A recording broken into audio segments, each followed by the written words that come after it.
Welcome to the NIHR School for Social Care Capacity Building webinars. My name is Derek King. I'm an Assistant Professorial Research Fellow in the Care Policy and Evaluation Center at LSE. As I say, we have two presentations today. I'd first like to introduce Alice Clarkson and Charlotte Minter from the Social Program Managers at the NIHR Academy. Yeah. So hi, my name's Alice and I'm joined today by my colleague Charlotte. We're both Senior Programme Managers at the NIHR Academy, and together we're going to provide an introduction to the Academy as a whole, as well as an overview of the relevant funding opportunities for researchers working in social care. So broadly, I'll cover what we do at the NIHR Academy, including the various programmes available across the board. And then Charlotte will be covering the doctoral and advanced fellowships in a bit more detail, including the application process and some hints and tips for applications and interviews. So as a bit of background, the NIHR's overall mission is to improve the health and wealth of the nation through research. And there are lots of different parts to the NIHR. We're quite a complicated virtual organisation, and we don't have kind of one central head office, but we are made up of different centres which are spread out across the country. And within this diagram here, the NIHR Academy specifically is focused on attracting and training and supporting the best researchers to become research leaders of the future, capable of tackling complex health and care challenges. So we're really focusing on the individual and how we can help you to develop your careers. So a big part of what we do is capacity building, and we are responsible at the Academy for the development and coordination of NIHR academic training, career development and research capacity development. So some of that is through funding individuals, and there are a large range of awards available at different levels to suit different working arrangements, type of professional backgrounds and career paths. So that's one part, but another element of the Academy's focus is supporting and working with other NIHR structures, such as the School for Social Care Research. And they currently have a contract with us focusing on research capacity development, and as a result are offering a variety of different awards, such as career development awards, internships and PhD studentships, some of which you may be in receipt of or looking to apply to, and I know we're going to hear more after our talk from some of the interns. So I guess it's just to advise there is a dialogue between the two, between the Academy and the School for Social Care Research, and the awards that the school are offering can be a great kind of entry point into the NIHR that may prepare you then to go on to a personal fellowship, say, with the NIHR Academy. Some of the other opportunities I'm going to talk about today that the Academy provides do require you to already be in receipt of some NIHR funding. So that would be either through the school, for example, or another part of the wider NIHR infrastructure, such as an ARC, for example. But I will go into that in a bit more detail. So this is an overview of the NIHR Academy research pathways as a whole, and quite a lot of work has been done recently to kind of simplify the pathways available. As it was previously quite complicated, there was quite a number of different awards available at different stages. So the ambition has been to simplify this, but also to kind of make it as flexible as possible.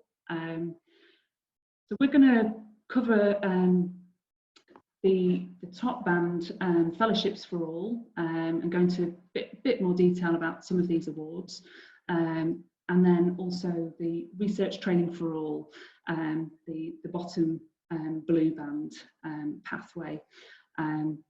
This is where our focus is going to be, but just to highlight briefly the middle two, so the yellowy orange and the pink pathways.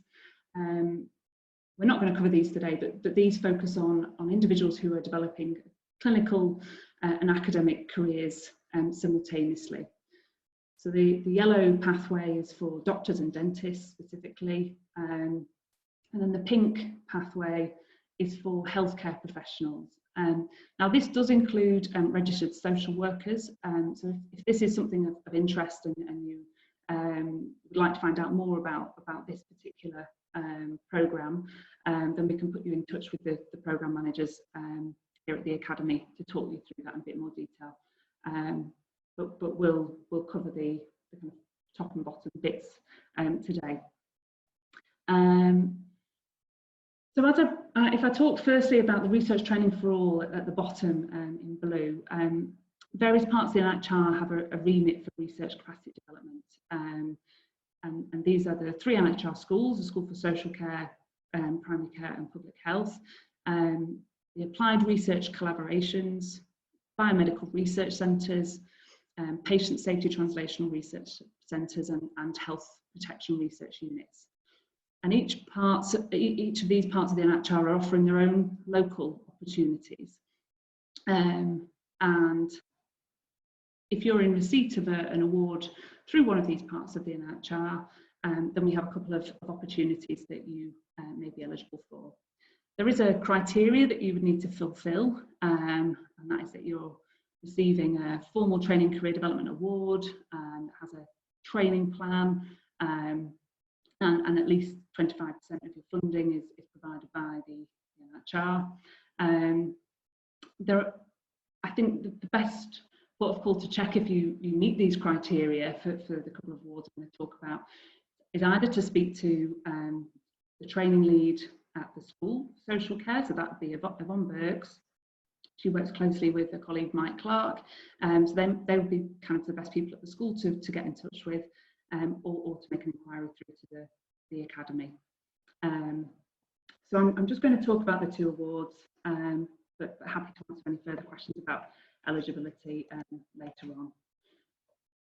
So these 2 awards are small awards, and they give you the opportunity to engage with other parts of the NIHR, and they're really beneficial, I think, for early career researchers for developing some key specific skills and kind of broadening your networks and opportunities for collaborating. So the first one is the Spark Short Placement Award for Research Collaboration. And this we run this once a year, and at the current round is due to open this week. So it'll be available shortly on our website to apply for. And there's up to £5,000 funding available. And this is aimed at PhDs and early postdocs. And the application window will be open for about 8 weeks. So the purpose of both of these awards, but this one specifically, is to kind of undertake a placement in another part of the NIHR. We're very conscious at the moment that in light of the current situation with COVID and travel restrictions, we're encouraging applicants to explore the possibility of undertaking some of or all of their placement virtually, or to see whether there's perhaps some online training that you might undertake that would help your career development. So that's Spark, and the aim is that by visiting another part of the NIHR, you would you do some training in a specific technique that kind of fits of the NIHR might be kind of specialise in, or broadening your, you might think actually that's an area that I'd like to kind of expand my research into. So utilising the skills of other parts of the NIHR. There are resources on our website, previous case studies of people who've had funding previously, as well as a kind of a database of the different parts of the NIHR and what you might do there. So what kind of themed pieces of work have been undertaken, or where their specialisms might be. So the website's the best place to kind of get a bit more information to see if that might be something that suits you. This round, we're also encouraging potential applicants to consider placements with parts of NHR that have partnerships or collaborations with industry partners. And again, just to emphasise, this isn't just about kind of pharma industry, but would include the life sciences and food industry, as well as kind of medtech or things like that. So again, that may be of interest, but isn't the kind of only focus of the award. The Visiting Speaker Award, this is a tiny little award, just up to £300, primarily to cover your costs for going to speak to another part of the NIHR, to present your research in another centre, and to build your networks. Again, we're conscious that there's limited opportunities right now with the current COVID situation, but this is an award that's open year round. So this current round will close in January next year, and so there's time and things may have changed by that point. But again, in future rounds, it's usually open for quite a significant period rather than just a short window. And this one particularly is a quick and simple application process, and you find out within a matter of weeks. So it's quite a quick and easy one. And again, with the case studies and examples we have, it might not sound like a lot of money for either of these, but actually the impact that it can have just in building those relationships with other researchers are often quite significant, and a really kind of good initial award to make use of. So I've placed a link just at the bottom there, so when you do get the slides, you can have a look at the website in more detail as well. Okay. So the next award I'm going to talk about was highlighted on the green band at the top pathway of the slide before. It's part of the personal awards that we offer that are open to people from any background, and there's opportunities at different stages, but this one particularly, the Development and Skills Enhancement Award, is a postdoctoral level award, and you need to be an NIHR Academy member to apply for this award. So that includes individuals based in receipt of an award through the NIHR schools or infrastructure, but also individuals that have just finished a personal fellowship or award with us. So slightly broader than the two awards before. This award is to support the development of a specific skill, or to give you the necessary experience to enable you to develop your postdoctoral research career. So we often call this award Bridging with a Purpose. So to kind of really utilise this to get you to that next step in your career. So there's funding available to cover your salary, your training and development and supervision for a year, a maximum of a year, and your current funding, the current award you're in receipt of, must not have ended more than a year ago. There is an expectation of match funding, as it says here, from the host, but we're very open. Please do have a conversation with the programme manager for the Development Skills Enhancement Award.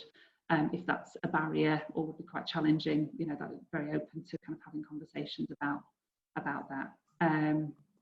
It's also worth highlighting there are some strategic areas that we are encouraging applications in, and these are listed as health data science, clinical trials, and entrepreneurship, and working with industry.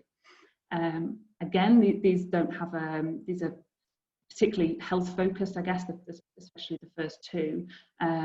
But we do encourage applications from a social care perspective, and I think it'd probably be useful again to have a conversation with the programme manager if you're working in data science or with particular data sets, or working in trials more broadly, to have a conversation and just discuss your particular circumstances. This is an award that's again meant to be kind of quick turnaround and adaptable to your current kind of career points, so that there isn't kind of a blockage in you having to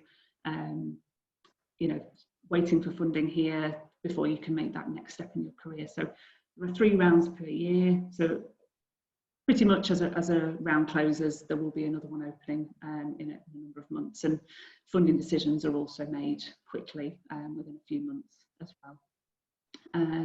There is a round open at the moment, which closes towards the end of November, and I've included the link to the details on the website there, so you can find out a bit more about eligibility criteria and the guidance. But yeah, that's the kind of the broad overview there. So I'm going to hand back to, or hand over to my colleague Charlotte at this point to cover the doctoral and advanced fellowships in a bit more detail. But thanks for listening so far. I'll just stop sharing. And hopefully Charlie. Yeah, sorry. Take over from there. Just unmuted myself there.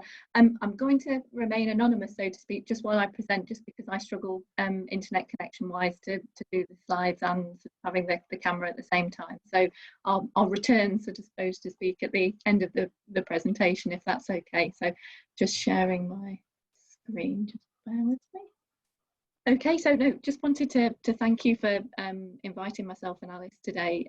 It's much appreciated, and really going to specifically focus this afternoon's presentation on what we call NIHR Fellowships for All. So that's that green section at the top, very much open to all professional backgrounds.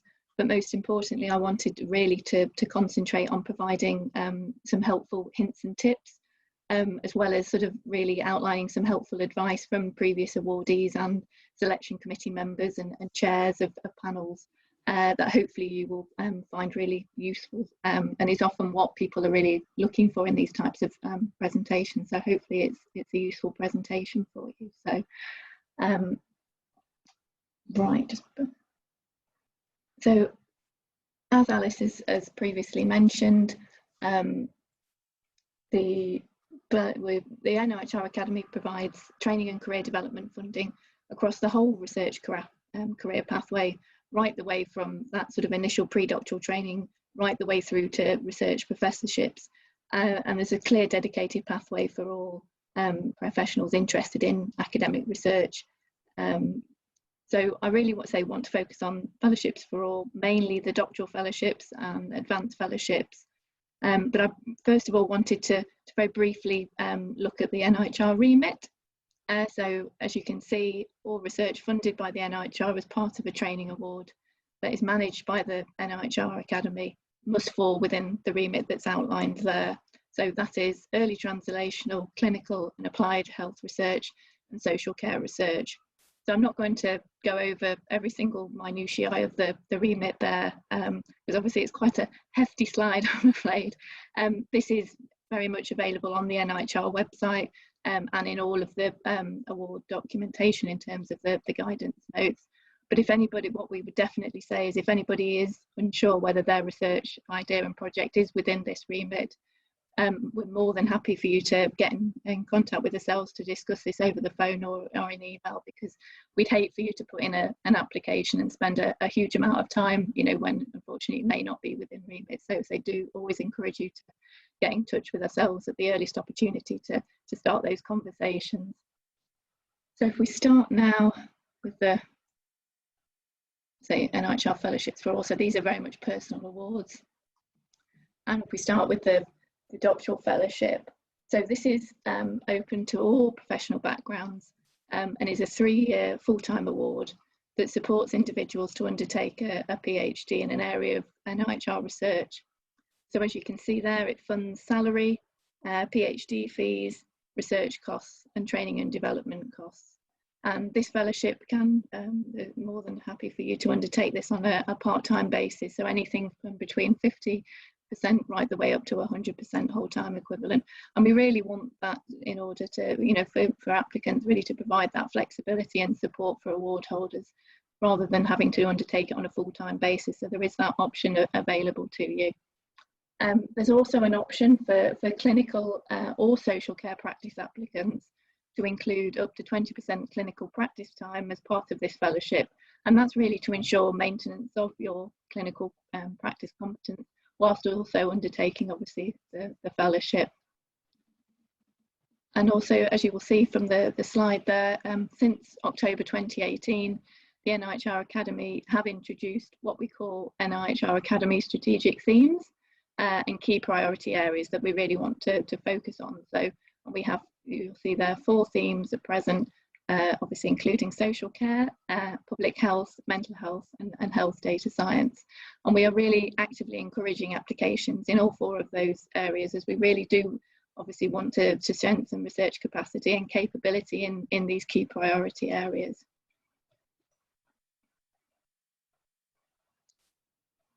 And then we also have the Advanced Fellowship.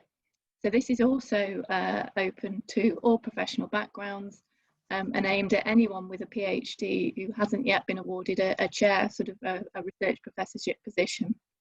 So whether you are someone who has recently been or about to be awarded a PhD, or someone with several years of postdoctoral experience, you will be eligible to apply for an advanced fellowships.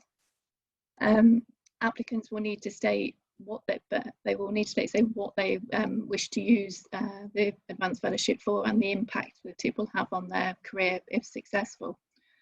So whilst the scope of what an advanced fellowship can be used for is broad, you are asked to indicate which of the following uses best describes your application, as highlighted in that slide. So, but however, if you don't fit with one of these areas, please, as sort of we often allude to, do get in touch with the Academy office, because it may be, you know, it's definitely worth having those conversations, and more than happy to discuss this with you, because everybody's needs and sort of experiences and backgrounds are obviously completely different. So more than happy to have those open discussions. As you will see there, this fellowship is between 2 and 5 years and funds salary, research costs, and training and development costs. So, and also, as with the doctoral fellowship, it can be completed on a full-time or part-time basis between 50 and 100% full-time equivalent. And the advanced fellowship is really designed to be as flexible as possible to meet the needs of individual applicants.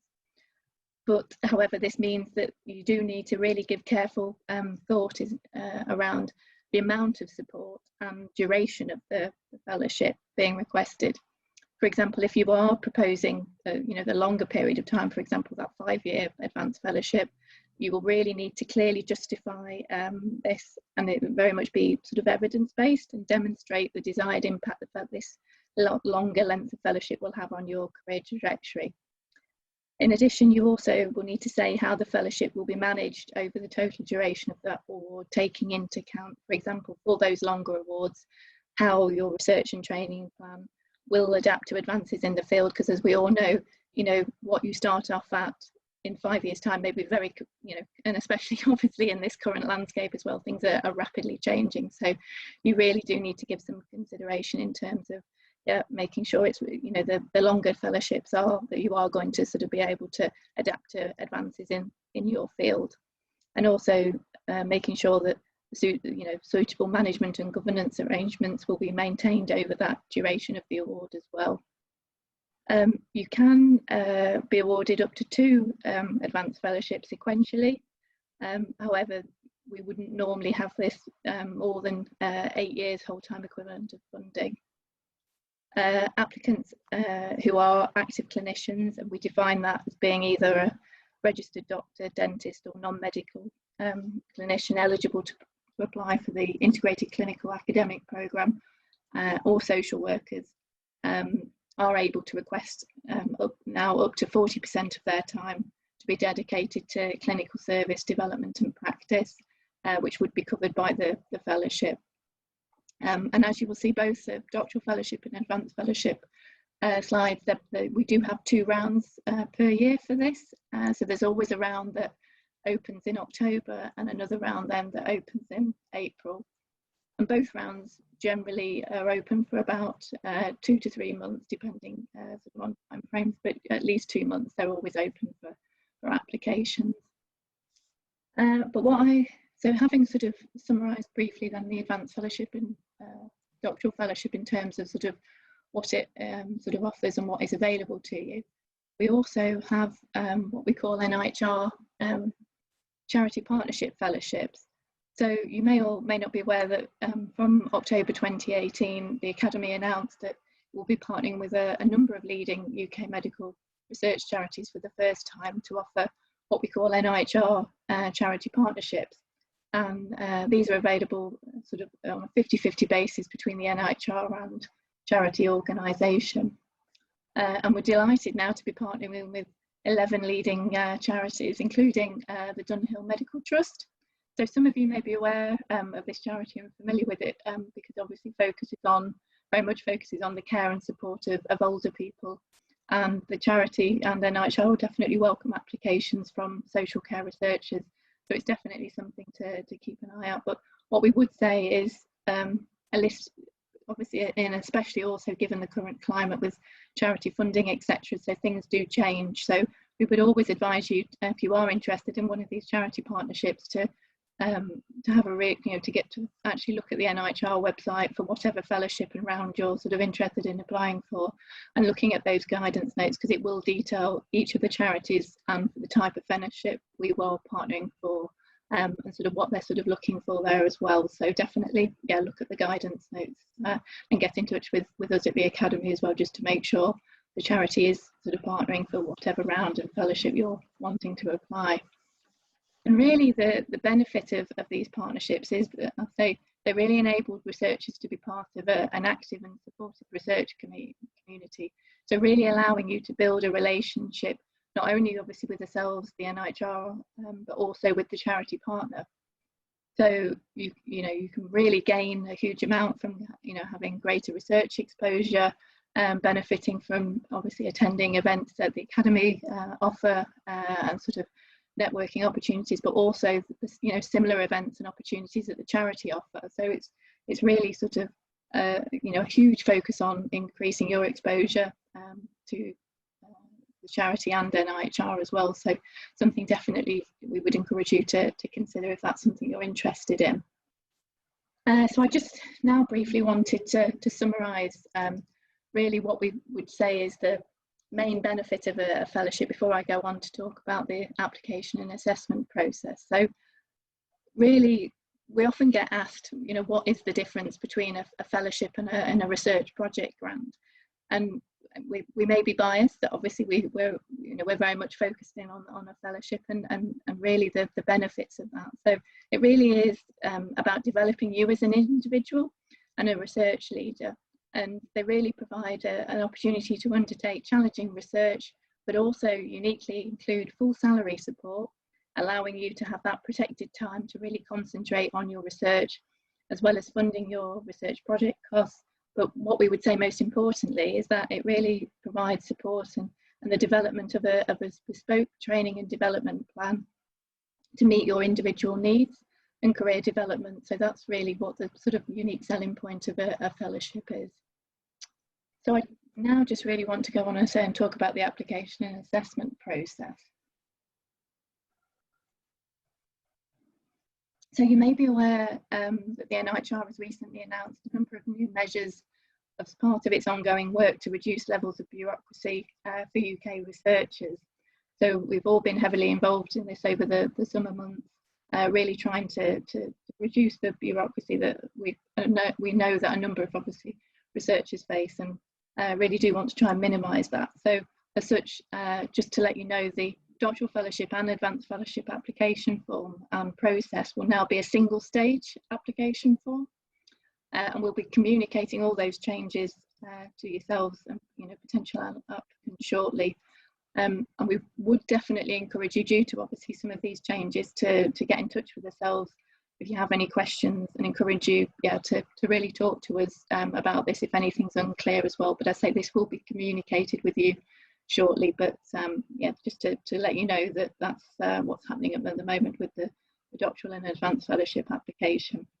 So if you are interested in applying for a doctoral fellowship or an advanced fellowship, so you will be asked to complete an application form, and some of the key things are highlighted there on that slide. So you will be asked to provide detailed information regarding your research proposal, but also most importantly, justification of your choice of supervisors and mentors, and also a detailed training plan. So you can see just from sort of looking at everything there that's on that slide, it's quite lengthy and is quite demanding. So you really do need to give yourself sufficient time to produce the highest quality application you can. So, and we usually suggest, and we often hear gasps at this point, but we usually suggest you take between 6 to 12 months to really prepare and put in the best application, because this is something that you know, people do often sort of do quite quickly, and you know, unfortunately may not then be successful. So if you really do invest the time, if you are able, it definitely will, you know, hopefully will pay off.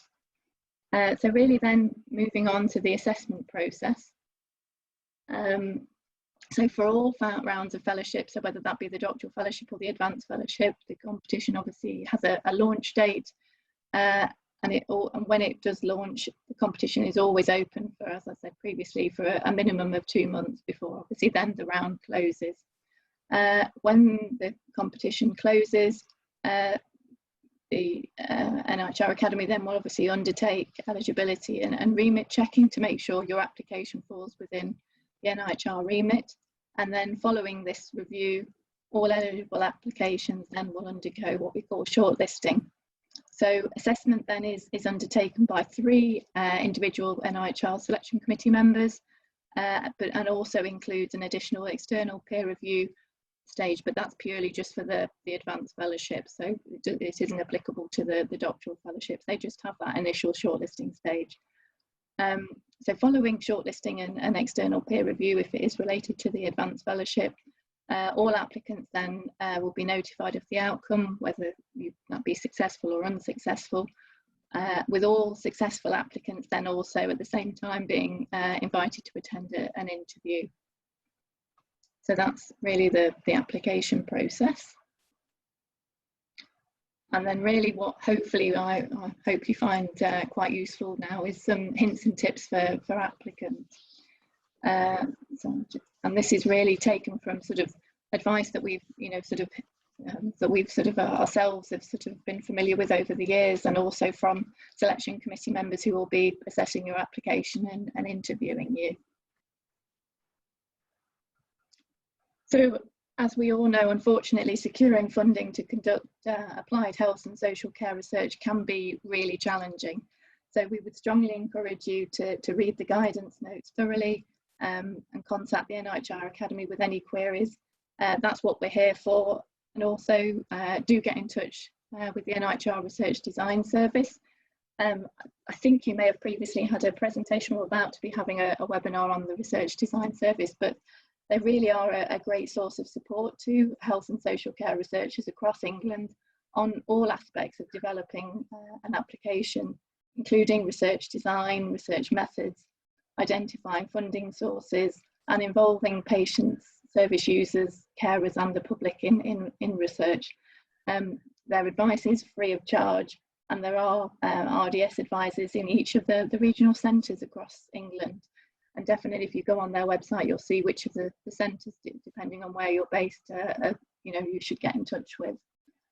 And we always advise you to contact as many people as possible, really get to know previous award holders. So wherever you're based, your university host institution, really do get in touch with them, because they've gone through it, they've done the application form, they've been to the interview, they can really give you some really useful advice. But also get in touch with selection committee members.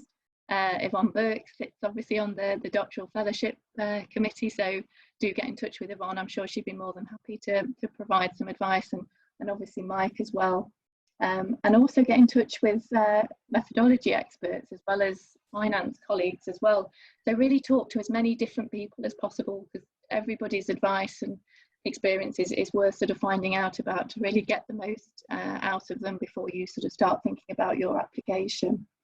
So you'd be surprised also as to how many phone calls we have from potential applicants asking us if their research idea is in remit 2 weeks before the application deadline. So yeah, never a good idea. So as much advanced planning and preparation as possible is definitely a key tip. But also really wanted to focus on some of what we call sort of common weaknesses with applications. So NIHR Academy Training and Career Development Awards focus very much on the individual and their needs, because what I was saying previously, because what my needs are and skills and interests, etc., are going to be very different to what yours are. So really do use this as an opportunity to develop you as a person, and really let it focus on your career development and where you want to be, and see yourselves as a future leader of applied health and social care research. So competition, as we know, for fellowships is high, and in order to secure funding, you really do need to be able to demonstrate in your career trajectory and propose a methodology robust project which will provide you with a platform for you to gain new skills and experiences in a supportive environment, because that really is important. We do want you to be in a supportive environment. You need to have an excellent CV, a novel project, and a well thought through training and development plan. And you need to have all three of these. Having just one or two, it won't, it really needs to be all three to make a good quality application. You need to demonstrate that what you're doing is important. Why should the NIHR invest in your research work? Most importantly, good application clearly explains and coherently explains why you need that particular fellowship. Why is it important to you at this particular stage of your career? And why are you doing a fellowship as opposed to a research grant? Putting in an application for that. And most importantly, you really do need to align yourself with the very best of the best. At PhD level, your choice of who you have as your supervisors are really critically important. You need people who are experts in the area you are interested in, but also in the methodologies you intend to use. So really do think about those supervisors and mentors, and really make sure that it's the right team for you. The selection committee really do need to be assured that your primary supervisor has successfully supported a number of PhD people, and that your host institution is committed and invested in your career development. The committee are very good at picking up on generic host institution support statements, so do make sure your statement of support is unique to yourself. Your head of department needs to clearly know yourself, why you have chosen that research project, your background, and your individual training needs, and that actually that your host is committed to you and developing you as an individual. So, and that they are really prepared to invest in you. So a well thought through training plan needs to be really front and centre of your fellowship application. It should consider the range of skills you will need to gain to the next stage of your academic career, and not just the technical know-how for how to complete your project. But also don't forget your personal and professional development skills, and your leadership skills, and even communication and presentation skills. So it's a really, it really does need to be a well thought through training program that covers a variety of different things to meet your individual needs. I'd also encourage you to look at these two recent blogs from both the chair of the Doctoral Fellowship Committee and the chair of the Advanced Fellowship Selection Committee, because these blogs really do give their personal insight into what the committee looks for when they are shortlisting and also at interview. And both those blogs are available on the NIHR website, and I believe, despite my lack of ability to use these sorts of things, that you can click on those QR codes and it will take you directly to those two individual blogs. I'd also encourage you to read what we call chairs reports. These provide an overview and a reflection from the chair of the selection committee you're sort of wanting to look at, and highlight any common themes and observations they found that they want to highlight to future applicants when they sort of looking to consider for applying for those fellowships. So the chair's reports can be found on the NIHR website, but just to let you know, the most recent rounds of those chair's reports for the doctoral and advanced fellowships are just being finalised at the moment, so they're not currently available, but they will be in due course. But so do keep an eye out on the NIHR website for those. And then finally, preparing for that, what I can imagine is a horrible interview, but hopefully I will give you some hints and tips and things, and actually, you know, really do enjoy it, because it is a unique time for you to, you know, to get the opportunity to talk about you and your research. So really do make the most of it. But I say we would definitely encourage people to do mock interviews. Both the doctoral fellowship and the advanced fellowship interviews are always held in Leeds. Obviously, given the situation, we have held interviews remotely, but we're sort of working through whether, you know, options and different things at the moment. But we would say that all the fellowship interviews are held in Leeds. And you will be asked to give a 5-minute presentation with approximately 20 to 25 minutes of questions and answers session from the selection committee members. So the 5-minute presentation does really enable you to start your interview in control. You know your slides, you've taken time to prepare them, to rehearse and gone through anything, and it really gives you an opportunity to get a clear message out to the selection committee in terms of what they want to hear. You can use it to settle nerves and really boost your confidence to get going with the actual interview and the questions. So, and we'd always say prepare your final slide so that it has a take-home message that you really want the committee to go away with. So also really think about what you want to be doing in 5 to 10 years time, what career trajectory you will be on.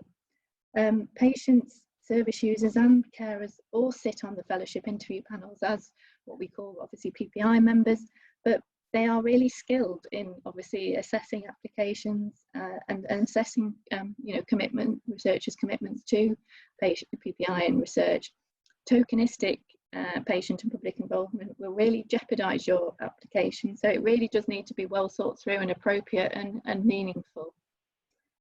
Finally, the selection committee do understand, and I know it's difficult, that this really is a stressful situation for people, and expect you to be nervous. But really do believe you've been shortlisted for a reason, because your application reached the standard required to undertake that interview, and then the committee are genuinely interested in you and your research. So try and enjoy it. I know it's easier to say than actually do, but yeah. So I'm conscious I've waffled on quite a lot and given you quite a lot of information there. So more than happy for you to digest some of this, and if you've got any questions to put them in the chat, or also, obviously sometimes it isn't until after you've sort of thought something or looked over the slides again that obviously questions come to you later. So do get in touch with us. Our details, I think, is put on, on the last slide. So yeah, do get in touch with us. So I will try and stop sharing now and come back. Thank you very much, Charlotte, and thank you, Alice. Both, as you say, very lots of information in those presentations. I think people have a lot to take away with them. We do have a few questions that have been posed in the chat, so I'll maybe get started with those. In relation to support from institutions, Angie mentions that it's a good idea to contact the School for Social Care Research with queries, and please do email at the email she has provided. Jill would like to ask, who would I contact to discuss the potential for a charity partnership between NIHR and the charity I work for? Do get in touch with the NIHR fellowships team at the Academy. However, in relation to the charity partnerships, there are conversations that we've had with individual charities around sort of making sure that that we are able to fund on a 50-50 basis, and sort of provide the support. So it's not necessarily you going, if there is a charity that you're currently working for or want to partner with, they're very much, we have an agreed sort of list of charity partners there that we've, agreed to partner with. So I say they do vary year on year, because obviously we're having ongoing conversations with the charities. So we would, I say, always in the first instance, encourage you to get in touch with the NIHR Academy, the fellowships team, to have a conversation if there isn't a charity on that current list of partners that you sort of are interested in. It may be conversations that are ongoing at the moment with that charity, or it may be a charity that unfortunately have said that are unable to partner on that 50-50 basis. So yeah, it's a discussion to have with the fellowships team at the Academy. Yeah. Okay, that's great, thank you. And then Angie asks, what is the average success rate for applicants for the fellowships? Yeah, that's often a question we get asked. Everybody wants to know that. So varies obviously depending on the level of fellowship. So looking at the sort of doctoral fellowship, we would say it's generally a 20% success rate from when people who are putting in that initial application to obviously then getting a funded doctoral fellowship at the end of it. Each round varies obviously in terms of the people we're applying and fellowships we're able to award. But for I'm just looking at some stats that I've just got for round one of the advanced fellowship, we had, which is back in obviously 2018, we had 130 applications, 47 people were shortlisted, and then 26 were recommended for funding. The advanced fellowship is slightly different, so that slightly less success rate, so it's about 15% success rate for the advanced fellowship. So for round one of the advanced fellowship, we had 97 applications submitted, 39 were shortlisted, and then obviously for the advanced fellowship they have to go through external peer review.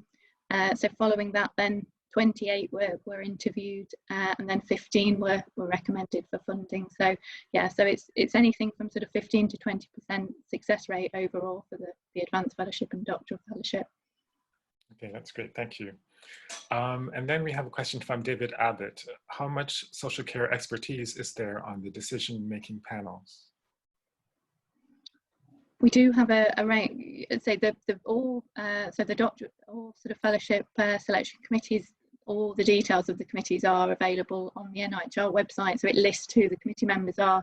So we do have a range of public health and social care researchers on there. So it is difficult because obviously NIHR research is funding a whole variety of research. So we try and get a cross representation from a range of different professionals, ensuring that we do have a number of professions represented on those. But yeah, committees are refreshed on a regular basis as well. So yeah, do get and have a look at the website in terms of sort of knowing who the selection committee members are for whatever fellowship you're sort of looking to apply. But there are, yeah, definitely a number of social care researchers on those panels. Thank you. And then a question in relation to the scope of social care. Is this focusing on adults only, or is it all areas of social care that the NIHR will fund in these fellowships? Definitely it's adult social care, and rather than social care with children, yeah. Is it the case that the funding for children's research would go to a different, or is it sort of different department than within Department of Health? Or? Yeah, it's through education, yeah, rather than Department of Health and Social Care. Yeah, that's what I thought. Okay, yeah. Thank you. Are there any other questions that any people may have that they would like to pose to Alice and Charlotte? I say, as I said previously, we've given you quite a lot of information there. So I say, do get in touch. If you do have some questions at a later date with ourselves, either via email or phone.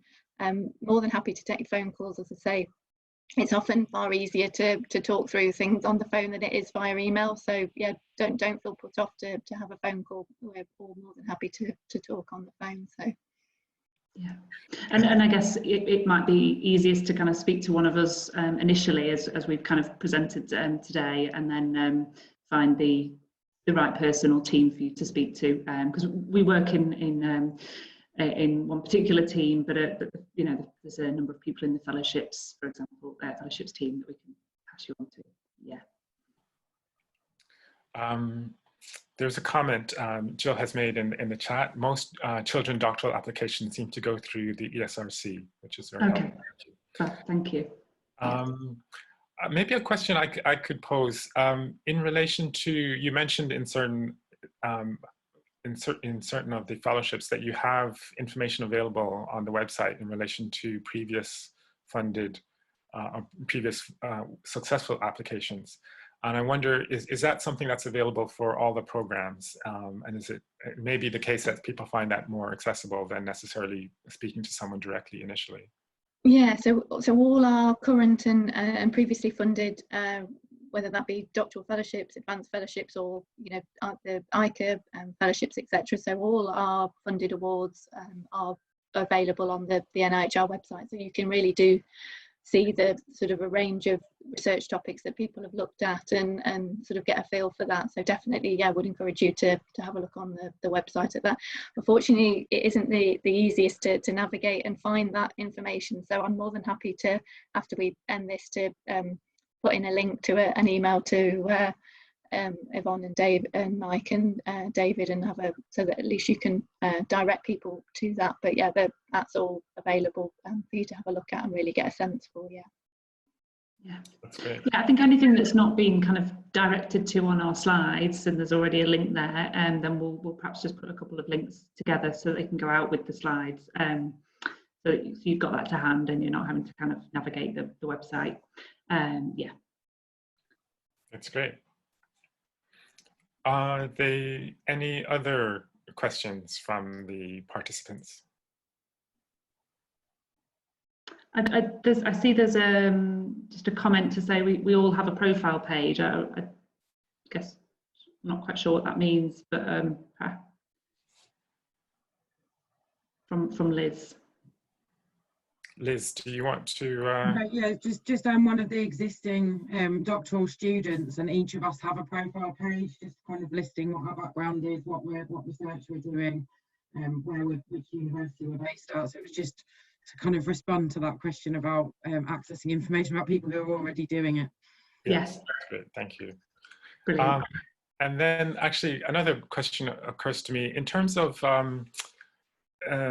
sort of once people are finished and maybe wanting to disseminate and go on to other aspects of their research careers, do you obviously must have some type of events and so on that are incorporated into the programs to allow people to present their work and so forth?